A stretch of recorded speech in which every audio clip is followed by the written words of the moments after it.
이런 일이 생길 줄 모르고 분명히 매일 성경을 준비하는 사람들도 12월에 큐티 본문으로 아모스를 정한 것일 겁니다. 하지만 하나님께서는 우리가 이 시점에서 어떤 말씀을 묵상하며 시대를 살아가야 되는지 아셔서 이 말씀을 주셨다라는 생각을 새벽에 하게 되었습니다. 아모스라는 책은 구약 성경 안에서 가장 정치적인 책이라고 꼽을 때 꼽을 수 있는 책입니다. 믿는다라는 것이 그냥 영적으로 끝내는 것이 아니라 이 현실에서 공의와 정의가 실현되고 있는가, 정말로 약자를 보호하고 강자들이 자기의 남용을 막고 멈추고 있는가라는 질문을 외치는 본문이 바로 이 아모스입니다. 그래서 하나님께서 오늘 우리에게 아모스서를 묵상하라고 주신 것은 단순히 개인적인 교훈을 넘어서 이 시대를 향해 그리스도인들이 어떤 태도를 가져야 되고 어떤 꿈을 꾸며 어떤 노력을 해야 되는지 알려주시려는 하나님의 음성으로 우리가 믿고 이 말씀을 붙잡고 기도하는 시간이 되어야 할 것입니다. 5장 1절부터 3절까지는 애가라는 제목으로 성경이 이어지고 있습니다. 하나님이 애가를 주신 겁니다. 하나님이 이 시대 가운데 울어야 된다라고 이야기하는 것이죠. 무엇이 옳으냐 무엇이 틀리느냐 우리가 시시비비를 가리기 전에 하나님의 애통하심을 가지고 우리가 살아가고 있는가, 나의 행복, 나의 평화, 나의 기쁨만을 추구하며 살아가고 있는가, 나라가 무너지고 있는데 그 안에서 어떻게 개인이 기쁠 수 있는가, 무너지는 세상을 보고 아파하는 시대를 보면 우는 것이 먼저인데 우리는 피리를 불고 있는데도 울고 있지 않은 것은 아닌가, 춤추고 있지 않고 애곡하고 있는데도 울고 있지 않는 것은 아닌가 돌아보아야 한다라는 메시지를 주고 있다라는 것입니다. 주님께서는 우리에게 4절에서 너희는 나를 찾으라 그리하면 살리라 라고 말씀하고 있습니다. 반복해서 하나님을 찾으라, 잠잠하지 말아라, 구하라 라는 이야기들을 계속하고 있다라는 것이죠. 하나님을 찾는다라는 것은 무엇입니까? 예배에 집중하고 교회에만 박혀 있는 것이 하나님을 찾는 것입니까? 5절은 말하고 있습니다. 베델을 찾지 말며 길갈로 들어가지 말며 브엘세바로도 나아가지 말라. 종교 쇼핑을 하지 말라라는 겁니다. 교회 투어를 하지 말라라는 겁니다. 집회 투어를 하지 말라는 겁니다. 시대가 악하고 공의가 무너졌는데 그저 너 하나 은혜 받았다라고 기분 좋기 위해서 이 예배 저 예배, 이 집회 저 집회, 이 교회 저 교회, 이 유튜브 저 유튜브를 찾으면서 어떻게 하면은 내 마음이 평화로울지만 꿈꾸며 살아가면 안 된다라는 겁니다. 다 무너진다라는 거죠. 세상 많은 교회들을 다 꼽아 보십시오. 이 시대의 많은 예배들을 다 꼽아 보십시오. 시대가 악하고 무너지고 있는데 그곳 가운데 과연 하나님의 의를 바로 전하는 예배가 있는지, 하나님의 공의를 노래하는 그런 예배가 있는지, 소위 말해서 하나님이 오늘 우리에게 주는 말씀은 그런 예배 드릴 바에는 집어치우고 성문 밖으로 나가서 의를 바로 세워야 된다라고 엄중하게 이야기하고 있는 것이 하나님의 말씀이라는 것이죠. 오늘 이 자리에 우리가 나와서 그저 나의 행복과 평안만을 위해서 나의 기도 제목만을 놓고 기도한다면 하나님이 원하는 기도 제목은 아니에요.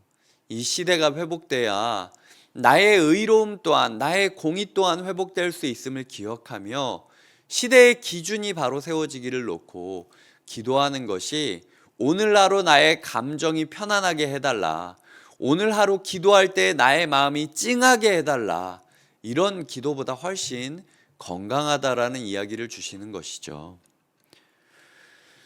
정의를 쓴 쑥으로 바꾸며 공의를 땅에 던지는 자들아, 7절에 보면 신앙은 정의를 추구해야 된다라고 이야기를 하고 있습니다.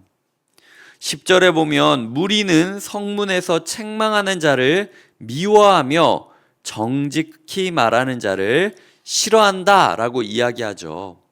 13절에 보면 이런 때에 지혜자가 잠잠하리니 이는 악한 때임이니라 라고 이야기를 하고 있습니다.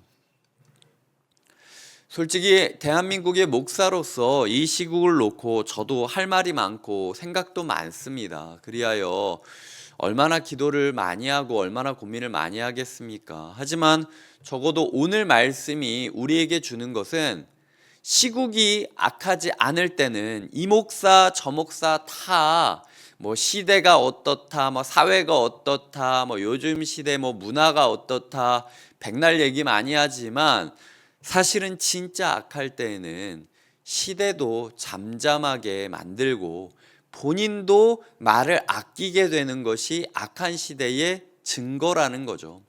저 또한 설교단 안에서 이 얘기를 하면 혹시 이게 정치적으로 너무 민감하지 않을까? 저 얘기를 하면은 과연 이게 적절한 것일까? 아니면 내가 하나님의 시각으로 보지 못하고 인간의 시각으로 보면서 함부로 판단하고 선포하는 것일까? 이것이 하나님의 말씀일까? 아니면 저의 생각일까? 견해일까? 라는 고민을 하면서 여러 가지 생각을 합니다. 근데 오늘 말씀이 주는 교훈은 시대가 악하면 목사들이 말을 아낀다. 시대가 악하면 오히려 사람들이 함부로 얘기하지 못하게 만든다. 어쩌면은 지금 제가 이렇게 망설이면서 고민하고 있다라는 것 자체가 이 시대가 참 위기 가운데 있다라는 생각을 하게 돼요. 백날 뭐 동성애가 어떠니 정치적으로 지금 우리가 어떠니 여러 가지 이야기를 해도 정작 나라가 이렇게 됐는데 쉽게 이야기 못하고 있지 않습니까? 이런 지점에 있어서 우리가 정말 심각한 위기 가운데 있는데 그 가운데 하나님께서 무엇을 원하시는가? 정의가 무엇인가? 공의가 무엇인가? 약자를 돌보는 것이 무엇인가? 하나님께서 정말 강자가 약자를 배려하는 나라로 지금 우리나라가 이루어지고 있는가라는 질문에 대해서 답하기를 원하신다라는 생각을 한다라는 것이죠. 그것이 저는 각자의 자리에서 정치적으로 바르게 선포되어야 된다고 생각합니다. 저는 교회는 좌도 아니고 우도 아니라고 생각을 합니다. 예수 그리스도 곁에는 누구보다도 로마의 앞잡이였던 세리도 있었고 시장에서 길 가던 사람들을 암살했던 암살자들이었던 열심당원도 예수님의 제자 중에 있었다라는 사실을 우리가 기억해야 돼요. 누구보다도 우쪽에 있었던 사람들도 누구보다 좌쪽에 있었던 사람들도 예수 그리스도의 시계에 자기의 시간을 맞추면서 예수 그리스도가 어떤 나라를 만들지를 꿈꾸었던 것이 예수가 추구했던 제자 공동체였다라는 것입니다. 저는 교회 안에서 좌의 목소리도 외쳐져야 되고 우의 목소리도 외쳐져야 된다고 생각합니다. 이것이 민주사회 가운데 이루어지는 교회의 모습이라고 생각해요. 우의 이야기가 외쳐질 때 저거 맨날 광화문에서 외쳐지는 얘기다 정죄할 것도 아니고 좌의 얘기가 외쳐질 때 저거 분명히 여의도에 갔던 거다 이런 식으로 우리가 폄하할 필요도 전혀 없다라는 겁니다. 각자가 각자의 정치적인 소견을 양심을 따라 자기의 견해를 바르게 이야기할 수 있는 곳이 저는 교회가 되어야 된다고 생각해요. 하지만 기준점이 무엇이 되어야 되는가? 우도 좌도 모두 하나님의 공의와 정의가 무엇일지를 진지하게 양심에 따라 이성에 따라 판단하고 외쳐진다면 저는 이 모든 정치적인 논점들이 합력하여 선을 이룰 것을 믿습니다. 그것이 하나님께서 이 시대 가운데 민주사회라는 이 구성을 우리에게 주신 목적이라는 생각이 들어요. 그렇기 때문에 각자 정치적인 소견에 옳은 대로 행동하십시오. 정치적인 소견에 옳은 대로 기도하십시오. 하지만 기억하셔야 될 것은 정치인 한두 명의 말에 휘둘리시면 안 됩니다. 하나님의 의가 무엇인지, 과연 이렇게 우리가 행동하고 흥분하고 기도하는 것이 과연 이 시대에 하나님의 정의와 공의를 바로 드러내는 것인지 아니면은 여당이나 야당에 표심을 더하게 되는 것인지 그렇게 휘둘리는 것인지는 진지하게 생각해 보셔야 된다라는 거죠. 저는 이 시대 가운데 온전한 정치 세력은 하나님밖에 없다라고 믿고 있습니다. 결국에는 표 때문에 사람들이 이리 갔다 저리 갔다 바뀌고 망설이는 것이 사실이에요. 이 시대 가운데 진정한 하나님의 공의가 외쳐지기 위하여 우리가 정치적으로 어떤 스탠스를 취하고 어떤 목소리를 외쳐야 될지를 하나님께 묻고 성문 밖에서 그 목소리를 외치는 것이 필요하다라는 것이죠. 그것이 우리 교회가 곁에 있는 교회로서 살아가야 될 이유라는 것입니다. 말씀을 맺겠습니다. 하나님께서는 15절에서 너희는 악을 미워하고 선을 사랑하며 성문에서 정의를 세울지어다 라고 이야기하고 있습니다. 당시 성문은 사람들을 재판하던 재판장이었습니다.